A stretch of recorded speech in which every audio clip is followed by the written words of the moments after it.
running back right now than you did in the spring. Just what have you seen just in these early couple days of the three, I'll call them freshmen, but obviously Trey was coming back for second year. But. Yeah, I mean, a lot of talent in the room. Those young guys are working hard, trying to get them to learn the system, and cut it loose and play fast. But as you mentioned, a lot of old guys with experience who've played well in big games, and then certainly a lot of young guys with talent that we got to get caught up to speed and give those guys an opportunity.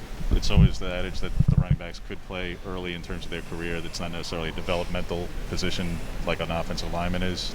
Do you see these guys, and Byron and Seven in particular, as guys who, if in the event that you had to go that route early on, that they would be capable? Yeah, they certainly have the talent. We've got to give them some experience and reps in camp, and I think if they're provided the opportunity, based on how the season unfolds, I have the utmost confidence in those young guys. Where have you seen the largest progressions from the three young quarterbacks? The three young quarterbacks? Yeah, I think all three had a solid spring, and I think it'll be the continued understanding of the offensive system, taking the information from the meeting room to the field, and then just a high level of execution, right? Moving the football, creating explosive plays, and limiting turnovers. So I think, to answer your question, I think the understanding of our offense, I'd see that's the biggest area of growth for those guys. How much catching up did Robbie do during those 2 weeks when he was full on football there for you in the spring?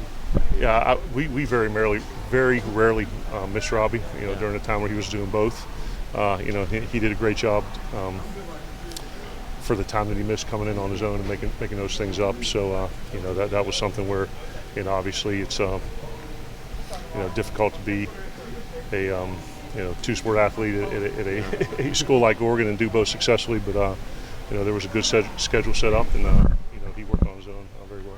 How thick was last year's playbook in a condensed, very few practice situation compared to now, where you have the time with the guys? Yeah, I mean,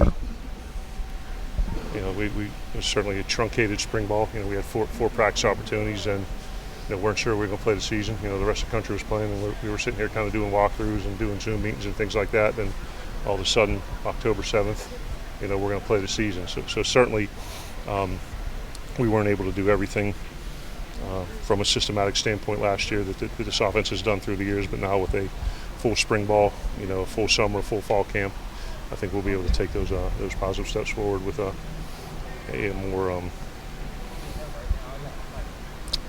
elaborate, that's not a word, a more comprehensive application of the offense. How big is Anthony just for the younger guys in that quarterback room, knowing he's a veteran guy, been there around the block a little bit? Yeah, he's played a lot of football at a very high level. I mean, guy's thrown for almost 6,000 yards and 60 touchdowns and been in a bunch of different offenses.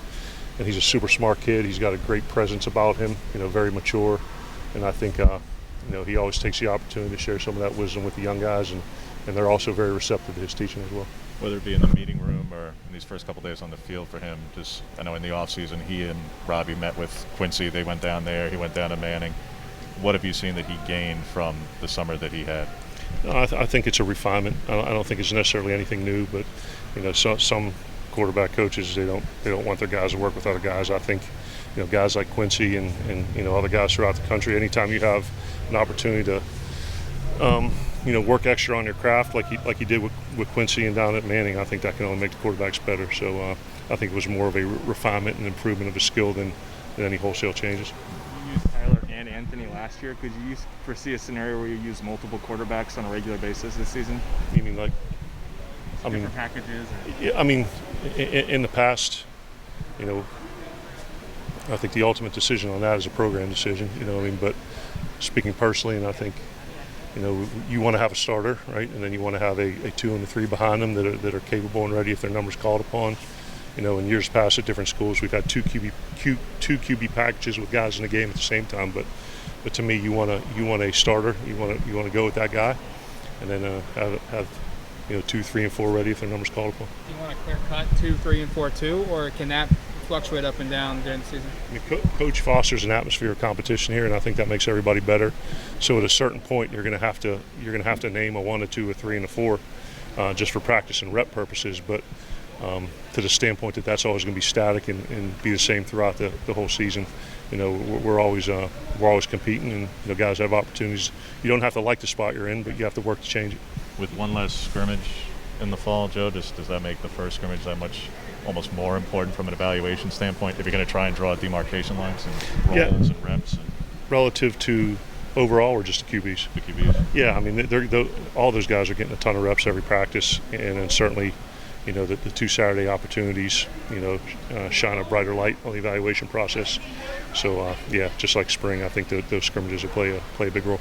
Coach, although the some positions like receiver, offensive line, you've got some real up-and-comers. Yeah. And yet because of the seniors who came back, there's a lot of returning veterans too. Does it feel like a more complicated fall, because of the COVID year and the eligibility situation? A lot more. Does it feel like there's a lot more to sort through personnel-wise?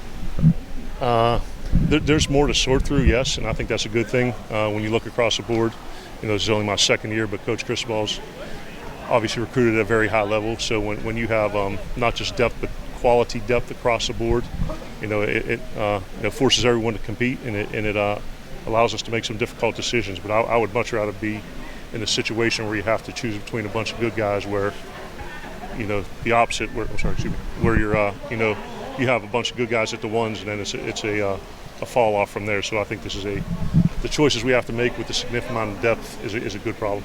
Coach, so although the college and pro often use a spread, they also go under center a lot. Yep. The Ducks haven't gone under center maybe a handful of times in the last 10 years. Yep. Why is that? Can we look forward to a change without giving anything away? Who knows? We'll work some gun, work some pistol, maybe some pro style under center, maybe wing T. Home Depot, maybe about to be on. Not sure it'll be time. So we'll see. We'll see how it unfolds.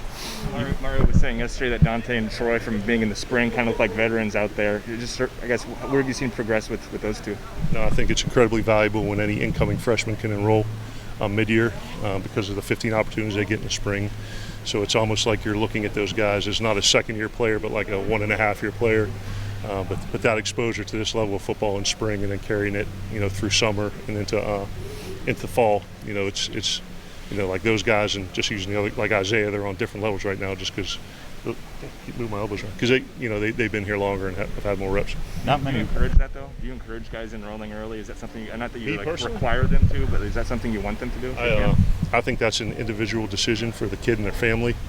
I think personally, from a quarterback perspective, if it's not something where you want to graduate your class, go through all the things second semester, go to prom, all those things. But if it's something that a kid wants, I would never make someone do it, and I don't think you can. But I think for the quarterback position, those reps are invaluable if it's something that the family wants to do. Not many tight ends. You have at tight end. Sorry? The option. What do you think of the options you have at tight end, and just kind of the growth that you've seen from that group? They're multiple. And it's like we're talking to everyone else, it's a deep position. Coach Williams does a great job developing them, and they all have a little bit of a different style. And then, like you talked about with the receiver, Mo and Terrence came in mid-year, got a bunch of good reps. So everyone's fighting for opportunities at that position. Have you had a tight end room as both vast and also, other than DJ, who's obviously not here right now, where you didn't have a chance to work with any of them on the field last year? I mean, Spencer for a handful of plays, but I mean, realistically, what was the first part of the question? Have you ever had a tight end room as vast in depth? You're 6 deep, but on the other hand, you don't have game experience to lean on, or very limited game experience to lean on to evaluate.